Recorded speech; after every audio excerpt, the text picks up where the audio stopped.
You know, I know that Doug was supposed to be out here first, decided not to scrum, but anyways. Hi, everybody. You know, I don't know, it tells you a lot about Doug Ford and who he is. He doesn't want to be accountable to the media or to anybody else. So, but that's really a question for him about why he doesn't want to come in before the media. Yeah. Crombie's appeal to NDP voters to vote Liberal this time? I mean, look, at the end of the day, I think people will have watched the debate, will take from that, you know, who it is that they think they can trust to make their lives more affordable, to fight rising costs, to fix our healthcare system, which, you know, frankly, both of those parties have contributed to in the past, making this crisis that we're in. So I think people will look at the debate itself and take from that all they need to know about who we are as leaders and what we offer to Ontarians. Did you feel this was a turning point during this campaign? Things have been stagnant for 3 weeks. Do you feel that this will do anything to change? Well, you know, as I've always said, look, elections matter. Campaigns matter, and debates matter too. And a lot of people are just starting to wake up to the fact that there is an election at all in the middle of winter. You know, I say everybody's out shoveling their driveways and saying, "Oh, is that a sign over there, half buried in the snow?" I mean, they're just waking up to the fact that there's an election at all happening right now. And so I think a lot of people will be starting to ask themselves whether, after 7 years of Doug Ford, we can continue along like this. Can we afford another 4 years of this? And, you know, who can actually fight and defend the jobs and opportunities that we need here in the province of Ontario? And I think I made a pretty strong case tonight for why I am the Premier who will be on the side of people and will be able to address those issues and fight rising costs. We talk about fighting versus trusting. These are two different words you've just used. Are those two different ways of approaching things, or can they be done at the same time? I think that people need to know that they can trust the person who they're going to elect as Premier and the government that they elect. And look, I didn't mention in the debate, I didn't really have an opportunity, but I'm pretty sure this is the first election debate we've had in the province of Ontario where the Premier, the sitting Premier, is under criminal investigation by the RCMP. I mean, Doug Ford has made it very clear from day one that you cannot trust him. You cannot trust him. This is the third election where he said he was going to address the healthcare crisis. The third election where he's talked about building housing. Where are the houses? Doug Ford cannot be trusted.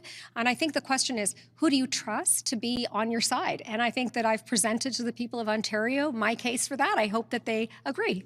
When we are going to see your fully costed platform? So as we put out announcements, we're costing everything and we're putting that out there. And when we have our final platform out, it'll all be fully costed. All right. When will that be? You wait and see. It's coming.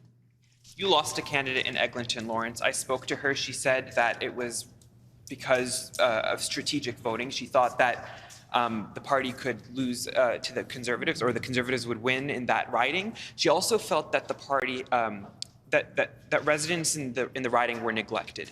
I spoke to people around her who said that, you know, the party repeatedly asked her to run in that riding, that she had initially said no, and she said no multiple times before she actually said yes. And even in that case, she felt that the riding association was withering, that there was no resources being poured into the riding.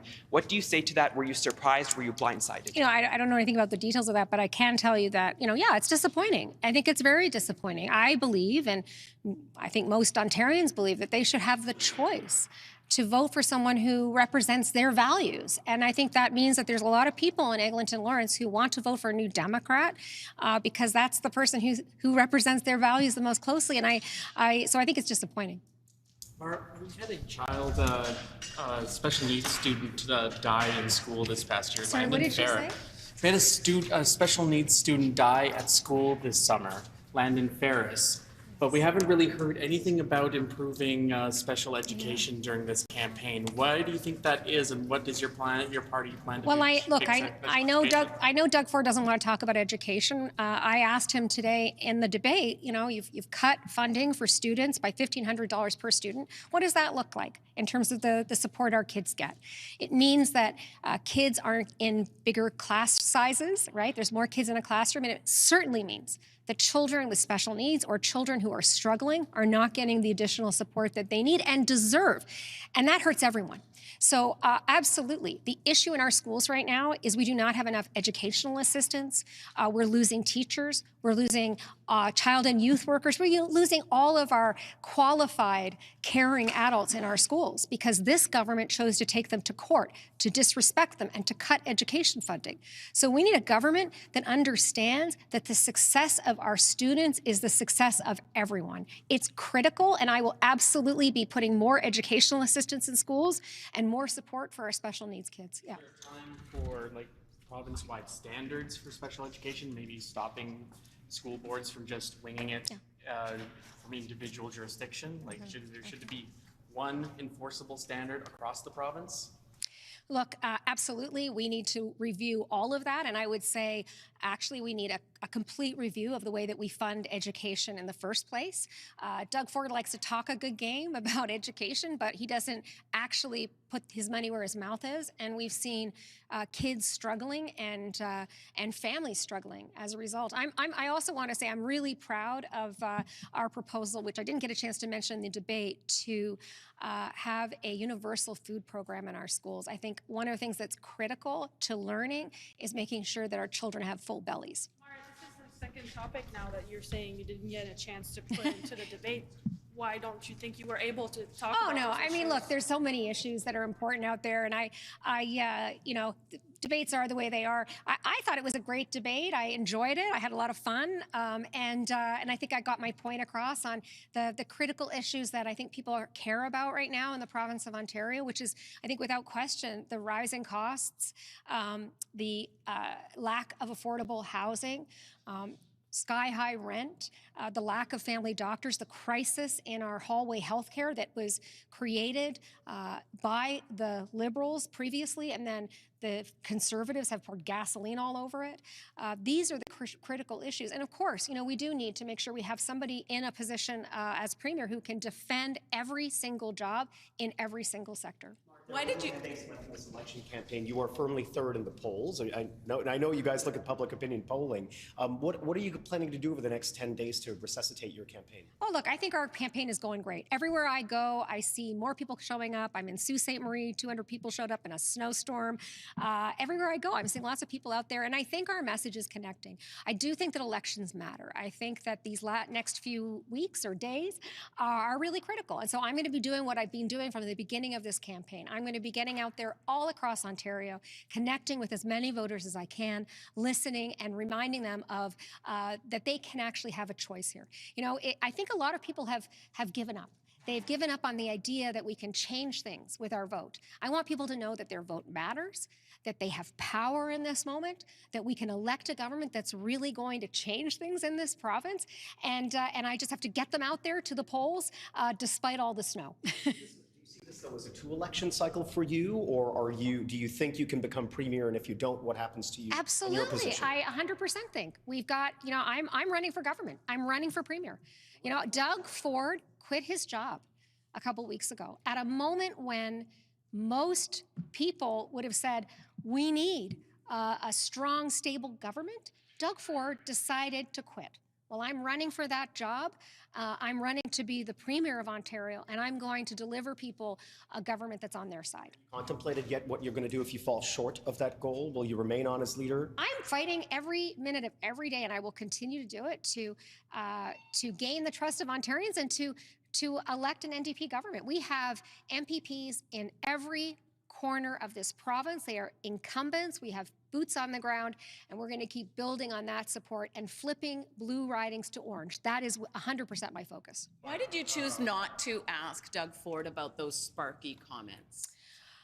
I mean, look, as you know, the way the format of the debate was such that we kind of had to stay vaguely in topic. But look, I think those were outrageous comments, and I don't think they're consistent with the values of Ontarians or Canadians. But people know this about Doug Ford, right? We know this by now.